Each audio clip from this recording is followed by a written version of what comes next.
Hello, my name is Giovanna Bernal. I'm a Panama attorney with more than 15 years of experience. And today I will be addressing the most frequently asked questions about Panama Pensionado Visa. In this particular case, we're going to get the questions from the video we made last year about Panama Pensionado Visa. If you want to watch this video, you can watch it with the link above. Let's get started.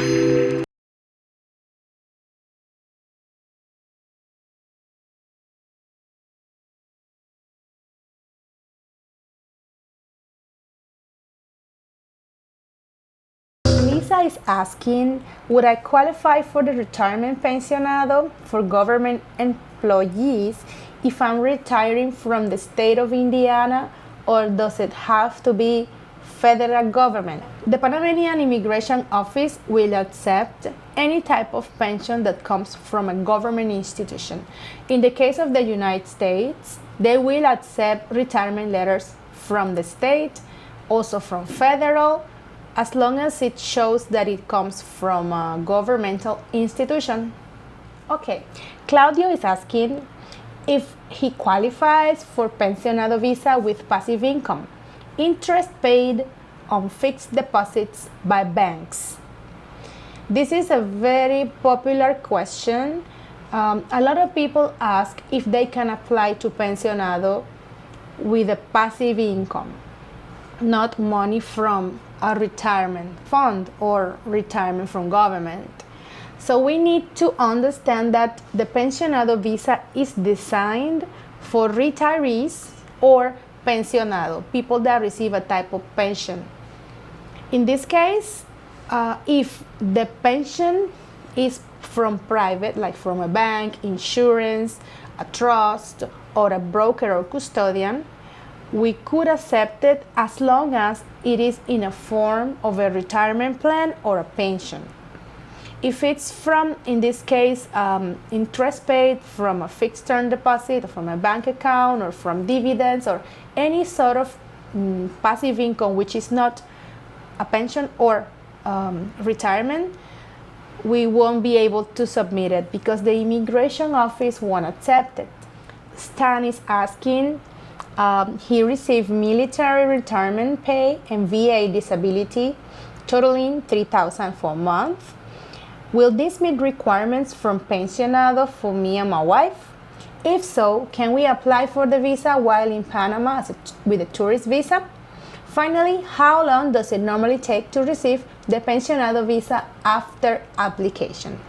Okay, he can actually apply for the pensionado with his wife. The minimum amount is $1,000. If you are adding a dependent, you can add $250.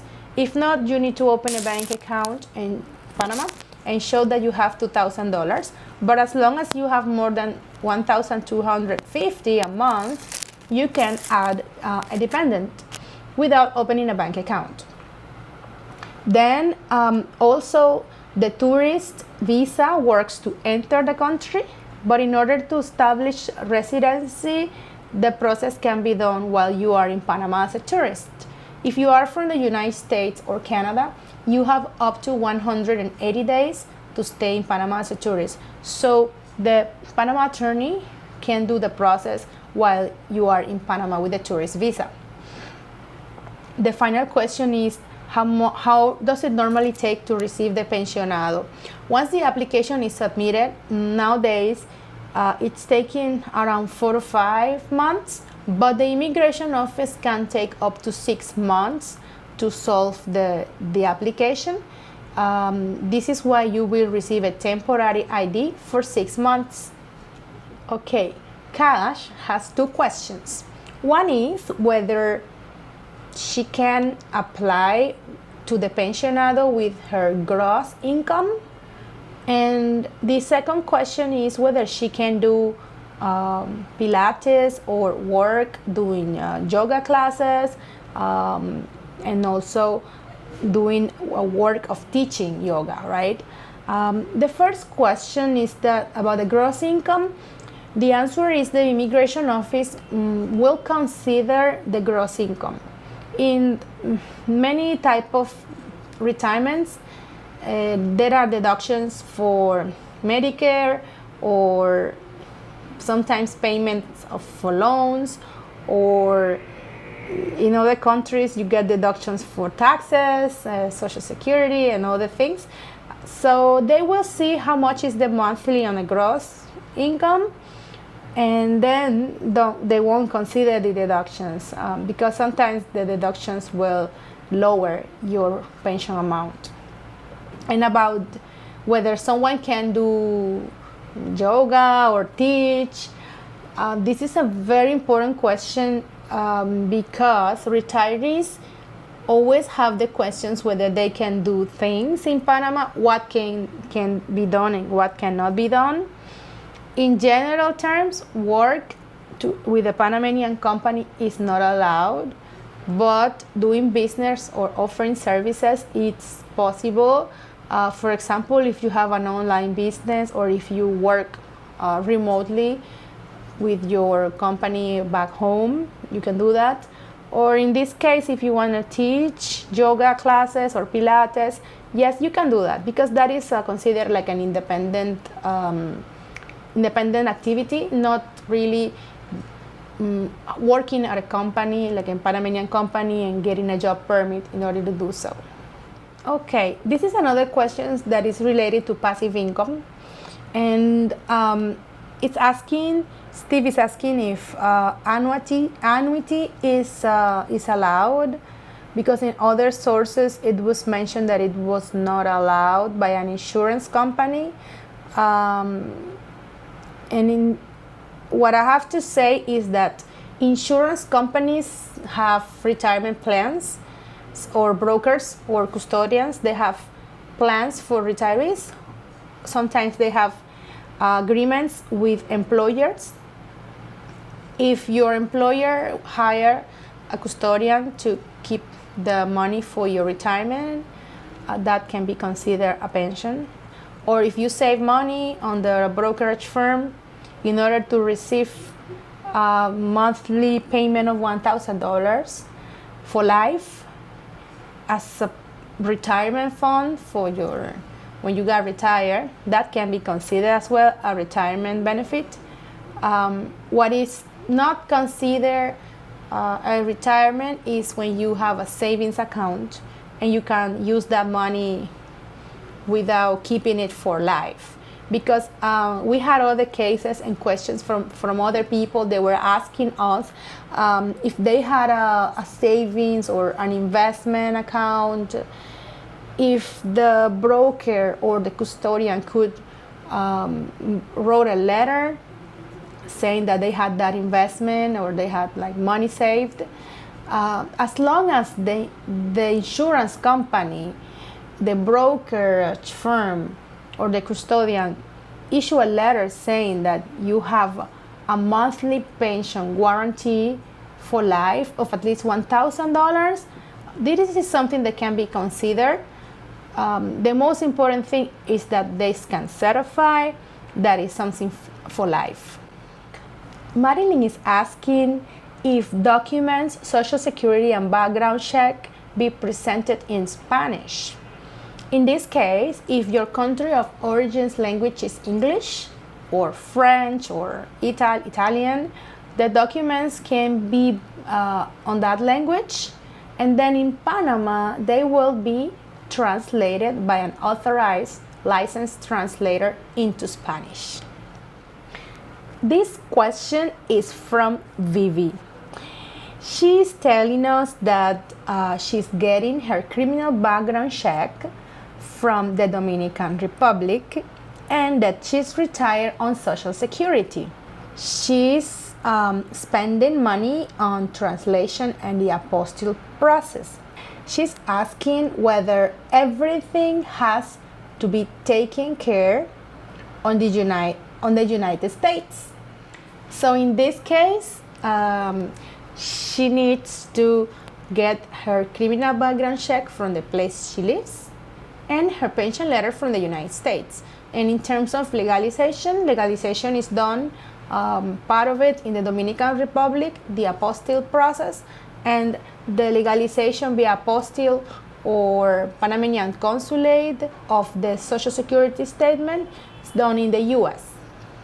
She wants to know also if the Social Security statement has to be recent or if it can be the one she gets every January. This is a very particular case because she's been living in the Dominican Republic, but she got retired from Social Security. So in this case, she needed to get her criminal background check from the place she lived the last 2 years, considering she got residency in the Dominican Republic, and her Social Security statement has to be dated within the 6 months in order to submit the documents, meaning that the expiration date on documents are 6 months. For example, if your Social Security statement, the one you get every year, is issued every January, the attorney has up to 6 months to submit it, that very own statement, which is usually dated on January. If not, then you can also request the Social Security office to give you a document, a letter, or a statement dated the month you are requesting it, so you can use that document for your immigration process in case you are applying, let's say in August or October. In this case, Hugh from Belgium is asking whether a pension of 2,200 euros can be sufficient for applying under the pensionado, and that his pension will be paid into a bank account in Panama. So in this case, his pension, yes, will be sufficient. He's asking because the minimum amount is $1,000. So if you have different type of pensions, I would recommend you to use at least one, and the one that is from government. Sometimes you can have a government pension and a private pension plan. So I recommend you to use the one from government, because if you use the one from a private institution, you have to show another document such as a certificate of existence on that insurance, bank, trustee, custodian company, brokerage firm, and also a bank statement where you receive the monthly payments. If your retirement is from government, you just have to show a letter that shows that you are receiving that pension. Linda is asking, what are the 6 pictures that need to be brought along with the passport?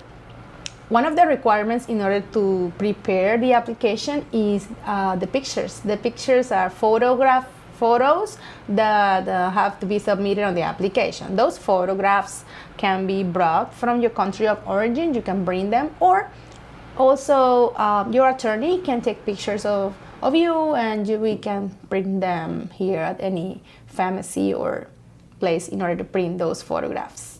Brenda is asking a question about her FBI report that has 2 misdemeanors. Can you tell me how long the Buena Vista process takes due to 2 misdemeanors on FBI report from 45 years ago? Paid fine, no probation. Okay. Right now, the immigration office is not giving visto buenos. It was they said it was Buena Vista, it's visto bueno. Right now, they will review the FBI report on the entrance, and as long as it is a misdemeanor, they will accept it, especially if it is dismissed, and also if it is not a felony, or you had a resolution on the case which was favorable to you. But this changes from time to time, so I recommend you to always ask your immigration attorney about your situation. In our case, what we do is that we review the FBI reports, the charges, and we, from our experience, we can tell whether the immigration office will accept it or not. They accept administrative charges, such as if you were drinking while driving, intoxicated, misdemeanors.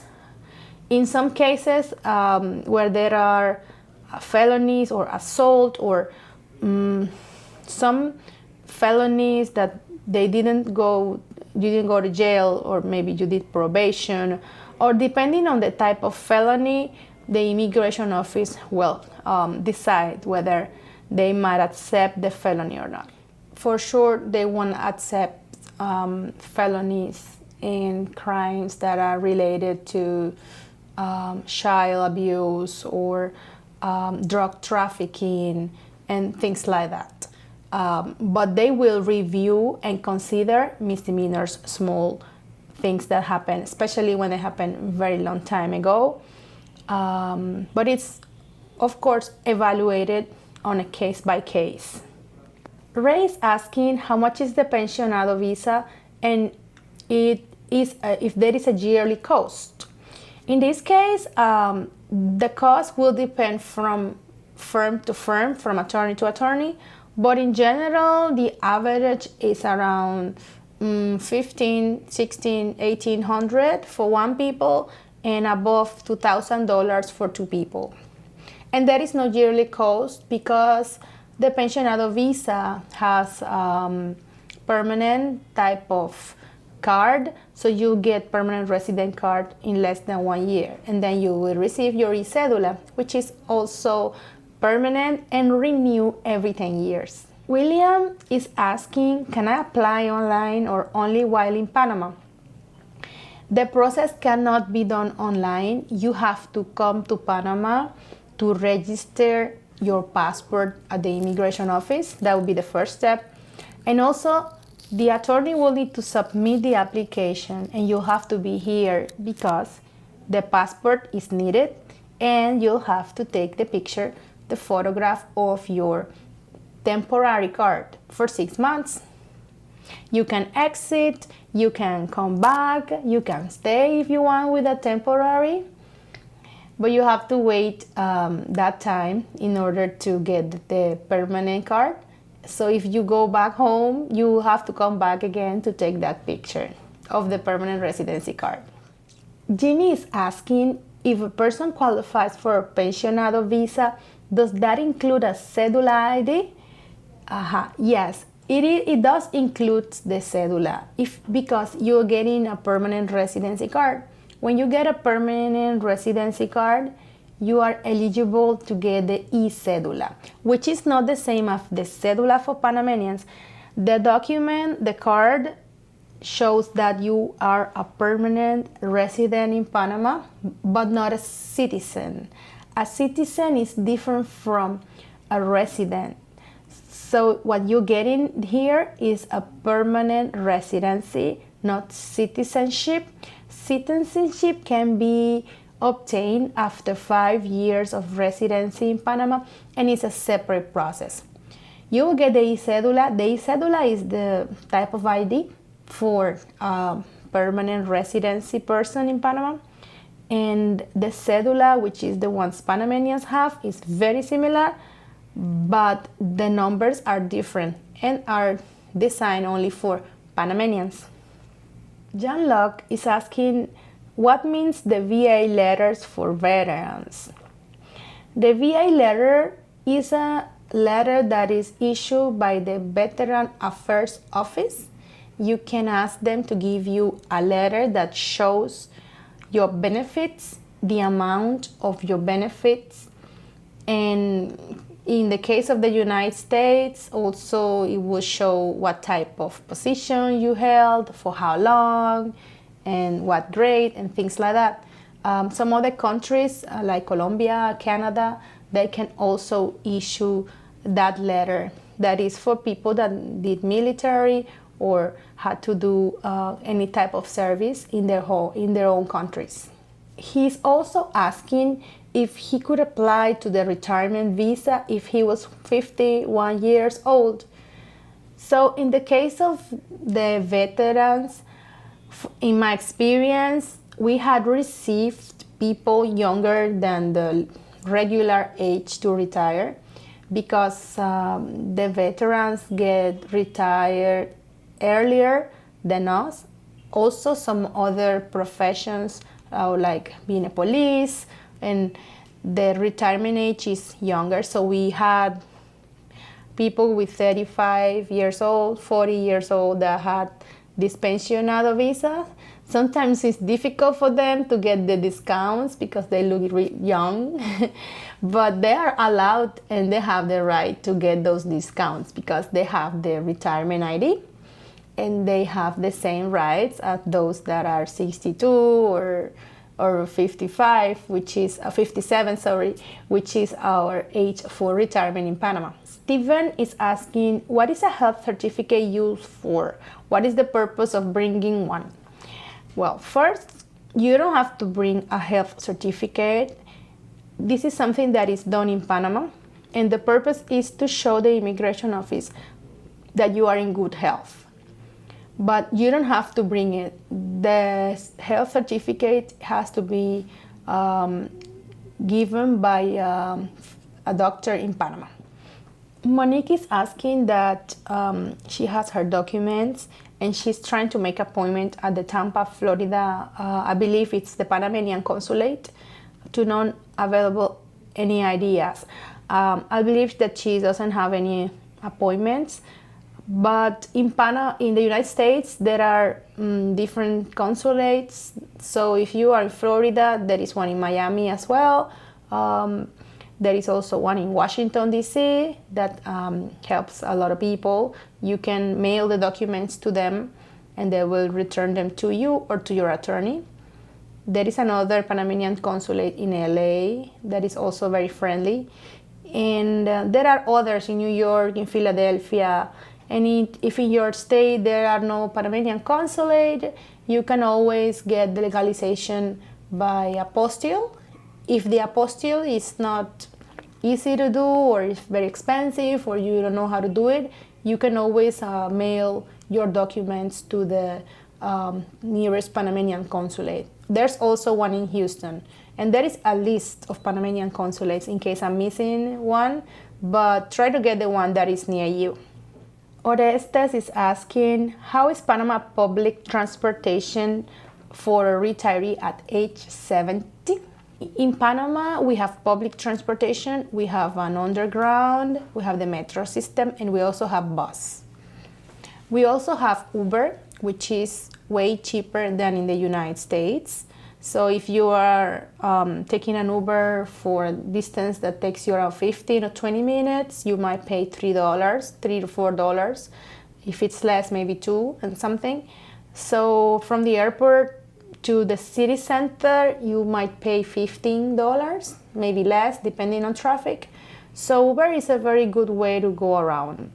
You might also think on finding an address or a rental in a place where you can walk. For example, El Cangrejo, Bella Vista. In those areas, there are supermarkets and you can walk around and also exercise and do things, go to eat. Also, San Francisco is a good neighborhood where you can walk around because there are many restaurants and things to do. So yes, you have to think whether you want to have a car as well.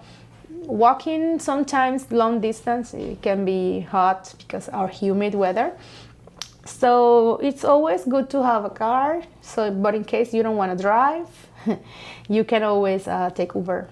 Green is asking, hi, I would like to ask more about import or export property belongings. As a retiree, once you get your permanent residency card, you can bring your personal items with special rates and no import tax. I recommend you to contact a moving company that can help you with that process. And also there is a process to import your car with the benefits, but you have to check on the value of the car and the cost. I recommend you to do that before making that decision. And this is it. I encourage you to leave your questions and your comments below on this video. I will be very happy to reply them as soon as possible. And finally, I would like to invite you to like and share this video, subscribe to this channel, follow us on social media, and if you're interested in complimentary Zoom consultation, please click in the link below.